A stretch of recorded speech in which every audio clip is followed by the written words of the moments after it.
ओम शांति। आज 6 फरवरी 2024 के साकार मधुर महावाक्य हैं। मीठे बच्चे, अपने हार और जीत की हिस्ट्री को याद करो। यह सुख और दुख का खेल है। इसमें 3/4 सुख है और 1/4 दुख है। इक्वल नहीं। प्रश्न है आज की मुरली का, यह बेहद का ड्रामा बहुत ही वंडरफुल है, कैसे? क्या प्रश्न है आज का कि यह बेहद का ड्रामा बहुत ही वंडरफुल है, वो कैसे? उत्तर है इसका, यह बेहद का ड्रामा इतना तो वंडरफुल है जो हर सेकंड सारी सृष्टि में हो रहा है वह फिर से हूबहू रिपीट होगा। यह ड्रामा जू मिसल चलता ही रहता है, टिक टिक होती रहती है, एक टिक ना मिले दूसरी टिक से। इसलिए यह बड़ा वंडरफुल ड्रामा है। जो भी मनुष्य का पार्ट अच्छा व बुरा चलता है सब नूद है। इस बात को भी तुम बच्चे ही समझते हो। ओम शांति। ओम शांति का अर्थ बच्चों को समझाया है, क्योंकि अब आत्मा अभिमानी बने हो। आत्मा अपना परिचय देती है कि हम आत्मा हैं। आत्मा का स्वधर्म है शांत। अब सभी आत्माओं के घर जाने का प्रोग्राम है। यह घर जाने का प्रोग्राम कौन बताते हैं? जरूर बाप ही बताएगा कि हे आत्माएं, अब पुरानी दुनिया खत्म होनी है। सभी एक्टर्स आ गए हैं, बाकी थोड़ी आत्माएं रही हैं। अब सबको वापस जाना है, फिर पार्ट रिपीट करना है। तुम बच्चे असल में आदि सनातन देवी देवता धर्म के थे। पहले पहले सतयुग में आए थे, फिर पुनर्जन्म लेते लेते अब पराये राज्य में आकर पड़े हो। यह सिर्फ तुम्हारी आत्मा जानती है और कोई नहीं जानते। तुम एक बाप के बच्चे हो। मीठे मीठे बच्चों को बाप कहते हैं कि बच्चे, तुम अब पराये रावण राज्य में आकर पड़े हो, अपना राज्य भाग्य गवा बैठे हो। सतयुग में देवी देवता धर्म के थे, जिनको 5000 वर्ष हुए। आधा कल तुमने राज्य किया, क्योंकि सीढ़ी नीचे भी जरूर उतरना है। सतयुग से त्रेता, फिर द्वापर कलयुग में आना है, यह भूलो नहीं। अपनी हार और जीत की जो हिस्ट्री है उनको याद करो। बच्चे जानते हैं कि हम सतयुग में सतोप्रधान सुखधाम के वासी थे, फिर पुनर्जन्म लेते लेते दुखधाम में जड़ जड़ीभूत अवस्था में आ पहुँचे हैं। अब फिर तुम आत्माओं को बाप से श्रीमत मिलती है, क्योंकि आत्मा परमात्मा अलग रहे बहुकाल। तुम बच्चे बहुत काल अलग रहे हो। पहले पहले तुम बिछड़े, फिर सुख का पाठ बजाते आए, फिर तुम्हारा राज्य भाग्य छीना गया, दुख के पार्ट में आ गए। अब तुम बच्चों को फिर से राज्य भाग्य लेना है, सुख शांति का। आत्माएं कहती कि विश्व में शांति हो।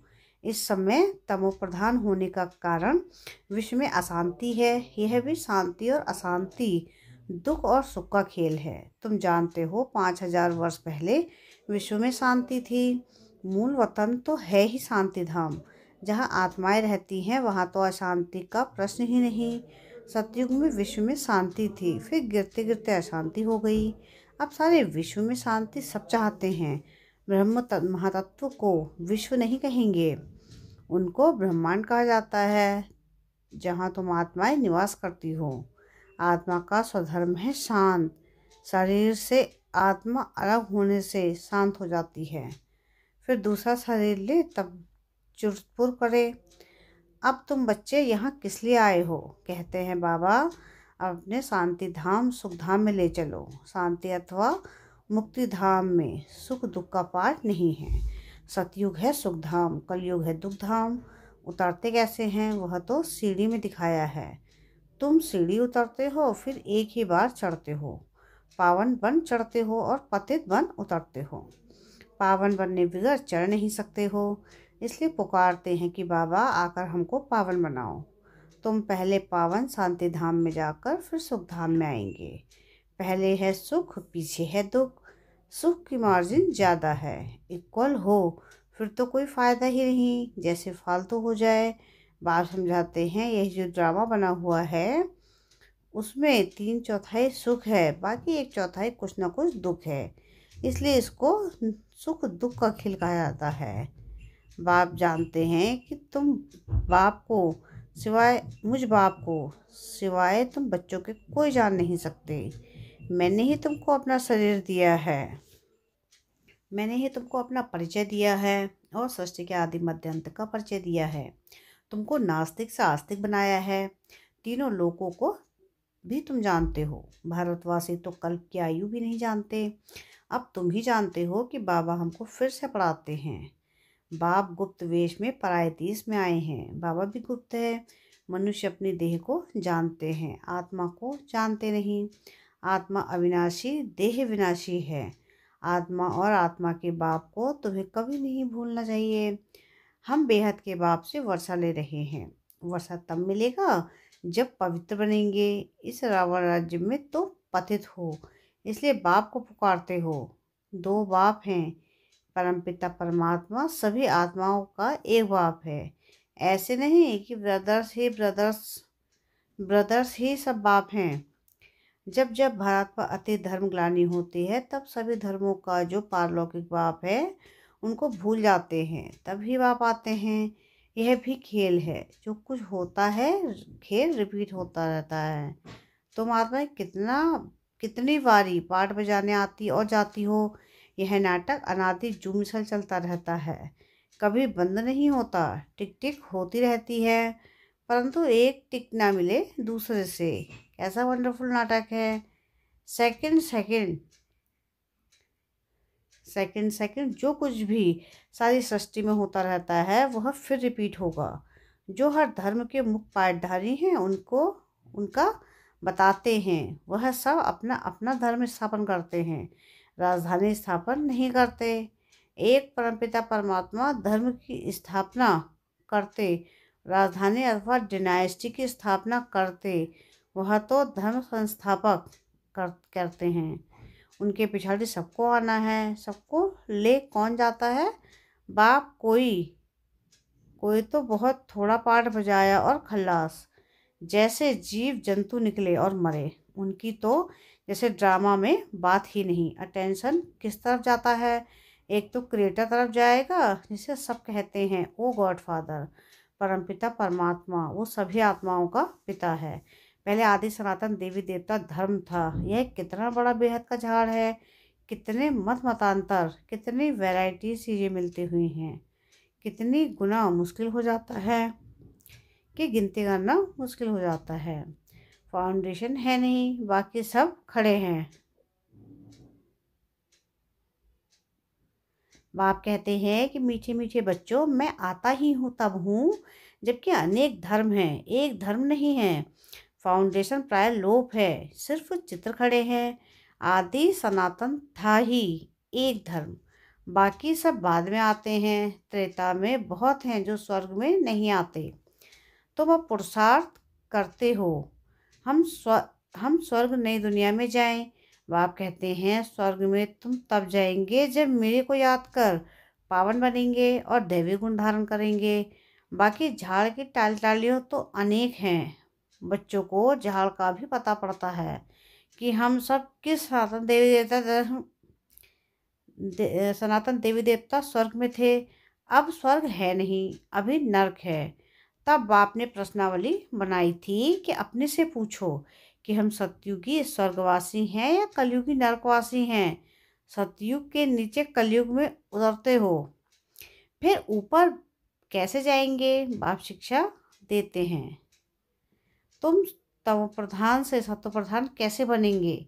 अपने को आत्मा समझ मुझे याद करो, तो अग्नि से अग्नि तुम्हारे पाप कट जाएंगे।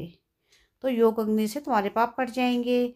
कल्प पहले भी तुमको ज्ञान सिखलाकर देवता बनाया था, अभी तुम तमो प्रधान बन पड़े हो। फिर जरूर कोई तो सत्व प्रधान बनने वाला होगा। पतित पावन कोई मनुष्य तो हो ना सके।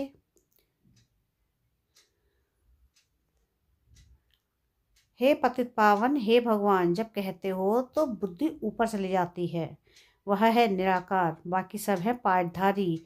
सब पुनर्जन्म लेते रहते हैं। मैं पुनर्जन्म रहित हूँ। यह ड्रामा बना हुआ है, इसको कोई नहीं जानते। तुम भी नहीं जानते थे। अब तुमको सुदर्शन चक्रधारी कहा जाता है। तुम अपने स्व आत्मा के धर्म में ठहरे, अपने को आत्मा निश्चय करो। बाप समझाते हैं कि सृष्टि चक्र कैसे फिरता है, इसलिए दूसरा नाम है स्वदर्शन चक्रधारी, और कोई है ज्ञान नहीं है। तो तुम बहुत खुशी होनी चाहिए। बाप हमारा टीचर भी है, बहुत मीठा बाबा है, बाबा जैसा मीठा और कोई हो ना सके, बाबा जैसा मीठा और कोई नहीं। तुम पारलौकिक बाप के बच्चे, परलोक में रहने वाली आत्माएं हो।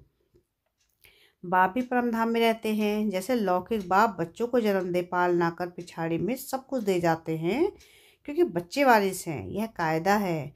तुम बेहद बाप के बच्चे बनते हो। बाप कहते हैं अब उनको वापस वाणी से परे घर जाना है। वहाँ है साइलेंस, फिर मूवी, फिर टॉकी। बच्चियाँ सूक्ष्म वतन में जाती हैं, साक्षात्कार होता है, आत्मा नहीं जाती। ड्रामा में जो है नूद है, वह सेकंड सेकंड रिपीट होता है, एक सेकंड ना मिले दूसरे से। जो भी मनुष्य का पाठ चलता है, अच्छा व बुरा, सब नूद है। सतयुग में अच्छा, कलयुग में बुरा पाठ बजाते हैं। कलयुग में मनुष्य दुखी होते हैं। राम राज्य में छिछी बातें नहीं होती।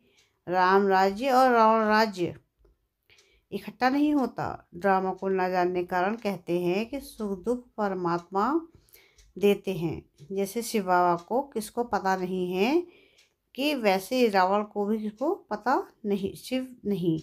शिव जयंती हर वर्ष मनाते हैं। जो रावण तो रावण मरंती भी हर वर्ष मनाते हैं। अब बेहद का बाप अपना परिचय दे रहे हैं कि अपने को आत्मा समझ, मुझो आपको याद करो। बाप तो बहुत मीठा है। बाबा अपनी महिमा छोड़, बाबा अपनी महिमा बैठ थोड़ी ही करेंगे। जिनको सुख मिलता है वह महिमा करते हैं। तुम बच्चों को बाप से वर्षा मिलता है। बाप प्यार का सागर है। फिर सतयुग में तुम प्यारे मीठे बनते हो। कोई बोले यहाँ भी तो विकार आदि हैं, बोलो यहाँ रावण राज्य ही नहीं, रावण राज्य द्वापर से होता है। कितना अच्छी रीति समझाते हैं। वर्ल्ड की हिस्ट्री ज्योग्राफी को और कोई जानते ही नहीं, इस समय ही तुमको समझाते हैं। फिर तुम देवता बन जाते हो। देवताओं से ऊंच कोई है नहीं, इसलिए वहाँ गुरु करने की दरकार नहीं। यहाँ तो ढेर गुरु हैं। सतयुग है एक। सिख लोग भी कहते हैं सदगुरु अकाल, अकाल मूर्त है ही सदगुरु। वह कालों का काल महाकाल है। वह काल तो एक को ले जाते हैं। बाप कहते हैं मैं तुम सबको ले जाता हूँ पवित्र बनाकर, पहले सबको शांति धाम और सुख धाम में ले जाता हूँ। अगर मेरा बनकर फिर माया के बन जाते तो कहा जाता है गुरु का निंदक ठौर न पाए। वह स्वर्ग का स्वर्ग सुख नहीं पा सकेंगे, प्रजा में चले जाएंगे। बाप कहते हैं बच्चे मेरी निंदा नहीं कराओ, तुमको स्वर्ग का मालिक बनाता हूँ तो तुम दैवी गुण भी धारण करने हैं, किसको दुख नहीं देना। बाप कहते हैं मैं आया ही हूँ तुमको सुख धाम से। मनुष्य है दुख देने का सागर, काम कटारी चलाकर एक दो को दुख देते हैं। वहाँ तो यह बातें हैं नहीं, वहाँ है ही राम राज्य। योग बल से बच्चे पैदा होते हैं। इस योग बल से तुम सारे विश्व को पवित्र बनाते हो। तुम वॉरियर्स हो परंतु अननोन। तुम बहुत नामी ग्रामी बनते हो, क्योंकि भक्ति मार्ग में तुम देवियों के कितने मंदिर बनते हैं। कहते हैं अमृत वेला का कलश माताओं के सिर पर रखा। गौ माता कहते हैं यह है ज्ञान, पानी की बात नहीं।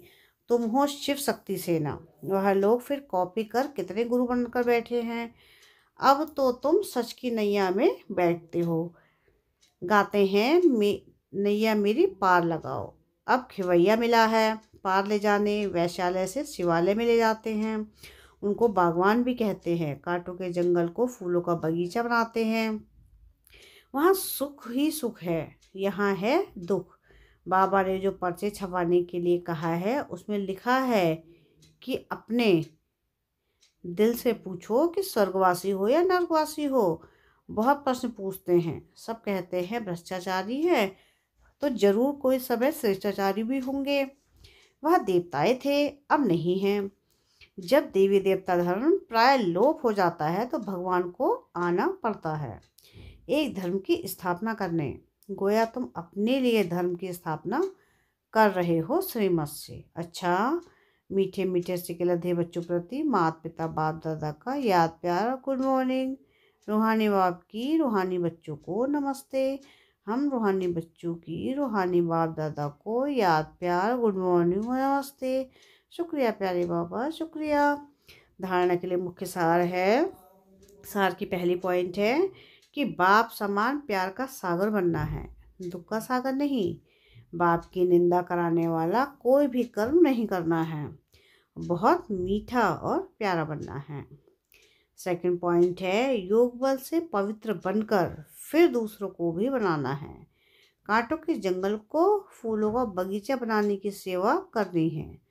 सदा सुखी में रहना है कि हमारा मीठा बाबा बाप भी है, टीचर भी है, उन जैसा मीठा कोई नहीं। वरदान है आज की मुरली का कि परमात्मा दुलार को प्राप्त करने वाले अब के सो भविष्य के राज दुलारे भाव। क्या है वरदान आज का? परमात्मा दुलार को प्राप्त करने वाले अब के सो भविष्य के राज दुलारे भाव। अच्छा, ओम शांति।